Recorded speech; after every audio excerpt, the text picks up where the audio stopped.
Dear Patriots, before the news starts, please subscribe to our patriotic channel by clicking the subscribe button. Give us a thumbs up to this video. Don't forget to leave your opinion below in the comments section. Share the news on Facebook and Twitter so you friends see it. Thank you. Moments after Sean Spicer went on the Emmys, he sent a special message that Trump needs to see.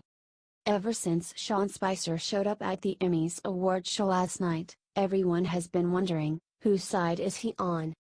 Well, luckily we finally have an answer direct from Spicer himself.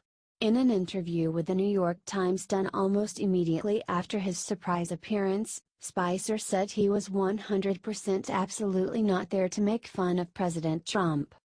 The reporter asked Sean Spicer if he thought the president would take offense to the skit, to which he answered, "I certainly hope not. This was an attempt to poke a little fun at myself and add a little bit of levity to the event. And there is absolutely nothing wrong with a little humor every now and again. Hell, I thought Spicer showing up was the only funny part of the whole show. The rest was just hate-filled and mean-spirited." So now we know for sure that the former press secretary has not turned on us or his old boss. That's good news. Let's make sure his message gets shared all over the place until Trump himself reads it.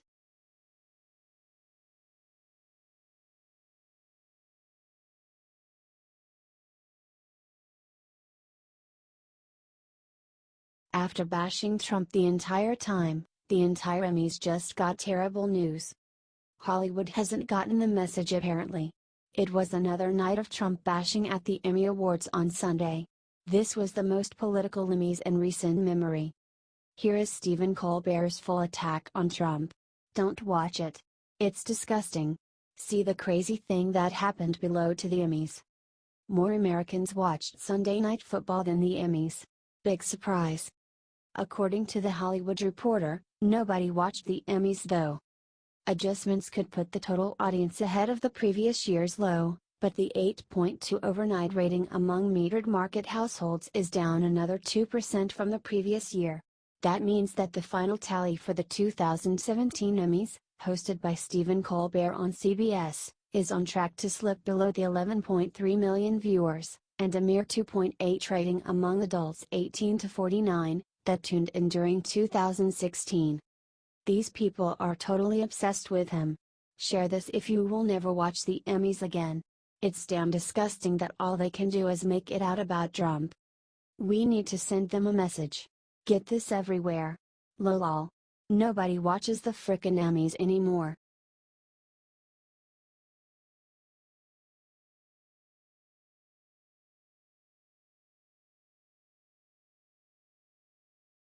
Kellyanne bites back. What she said about the Emmys is driving Hollywood insane. White House counselor Kellyanne Conway has been previewing Trump's performance in front of the United Nations and said that it would be awesome. It was. She repeated Trump's message and said that he would promote peace, sovereignty, and accountability. She then took apart the lame-ass Emmys. It is the sameness, Conway told the Fox and Friends host of the Emmy ceremonies focus on Trump. They got plucked and polished and some of them didn't eat for 2 months, all for what? To sound the same. She then said that celebrities should be entitled to their opinion. Conway did praise Sean Spicer and made fun of himself as the former of White House press secretary. Conway had this to say of Spicer. He is a man of good humor. This is something that folks in Hollywood often lack, which is introspection and good humor, she said. Share this everywhere if you agree with Kellyanne and didn't watch the crappy Emmys. Thanks for reading, y'all.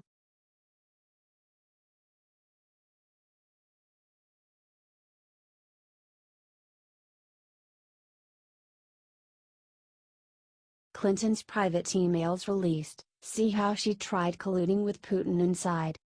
New emails from Hillary Clinton's time as Secretary of State have just been released, and one of them might shatter the Russian collusion story once and for all. Shortly after Clinton was appointed to the head of the State Department, the failed presidential candidate began to use her influence to raise funds for the Clinton Foundation. This isn't surprising. After all, she didn't get the nickname Crooked Hillary for nothing. But the individuals she targeted are surprising. Among the world leaders Clinton solicited for money was Vladimir Putin. According to the Daily Wire, Clinton Foundation Director of Foreign Policy Amitabh Desai invited Putin and several other prominent members of the Russian government to a gala being hosted by Clinton's charitable foundation. This may not be shocking at face value, considering Clinton's role required her to work with the Kremlin, but the Clinton Foundation is completely separate from state business. Or it should be. Clinton has long been accused of using the foundation as a way to personally profit from her public role. If you paid money, you got Clinton's attention. If not, you were ignored. Clinton has accused the Trump campaign of collusion with the Russian government for almost a year now. Meanwhile, she excused her own dealings with the Kremlin because they were done on official business. But this development blows that narrative up completely. Her involvement with the Kremlin wasn't limited to the State Department. She was dealing with them privately and asking them for cash. And Trump was the one who was colluding? Yeah, right.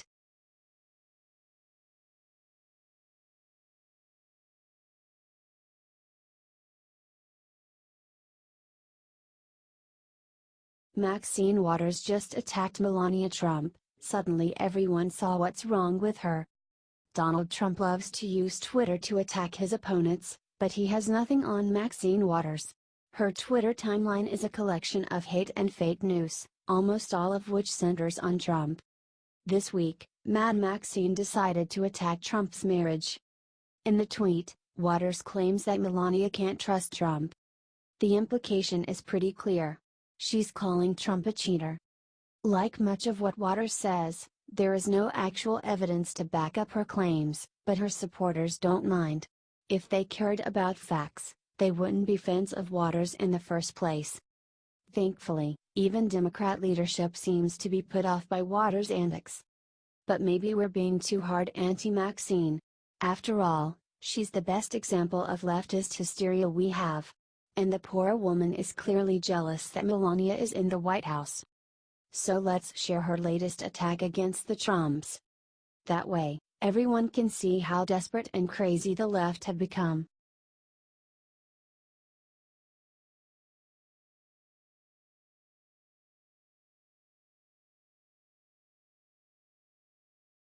Right before UN speech, Trump dropped a little surprise right on Kim's doorstep. One day before President Trump visited the UN to pressure the international body to put more sanctions on North Korea and call for other reforms, the US, Japan, and South Korea conducted a huge show of force on the Korean peninsula. 14 bombers and fighters were sent over the Korean peninsula on Sunday in response to increasing belligerence from North Korea. The Pentagon sent 2 Air Force B-1B bombers and 4 Marine Corps F-35B fighters in a coordinated flight with 4 South Korean F-15K fights and 4 F-2 Japanese fighters, according to the Washington Post. The planes used live bombs in a training ground in South Korea, only dozens of miles from the border with North Korea. Some of the planes also flew in formation over the closest major island to the Korean peninsula, near Kyushu, Japan. U.S. Ambassador to the UN Nikki Haley, along with several other top Trump administration officials, has repeatedly warned North Korea that military options will be considered if the country continues to escalate hostilities in the region, saying in an interview with CNN on Sunday. If North Korea keeps on with this reckless behavior, if the United States has to defend itself or defend its allies in any way, North Korea will be destroyed. This most recent display of force, using live bombs with our 2 closest allies in the region, sends a strong message to Kim Jong-un: we mean what we say, and we will defend world peace against this despotic nuclear regime at all and any cost. Check out President Trump's UN speech here.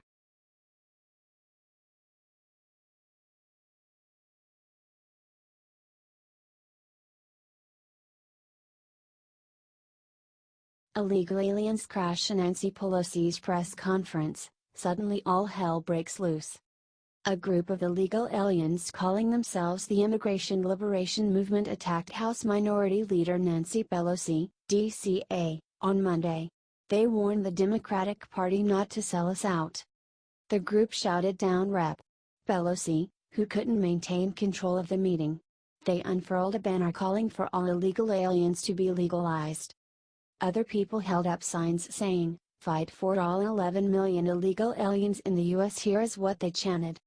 We remember all too well how for 8 years the Democrats laid siege to our communities, raiding and deporting nearly 3 million people, of our family members and loved ones. Where was your resistance then? Ms. Pelosi, did you think we would forget? We send a clear message to our fellow undocumented youth and community: we are the resistance to Trump, not the Democrats. The activists chanted brow power, in a show of intersectionality solidarity among left-wing groups. You met with Trump, and you call that resistance?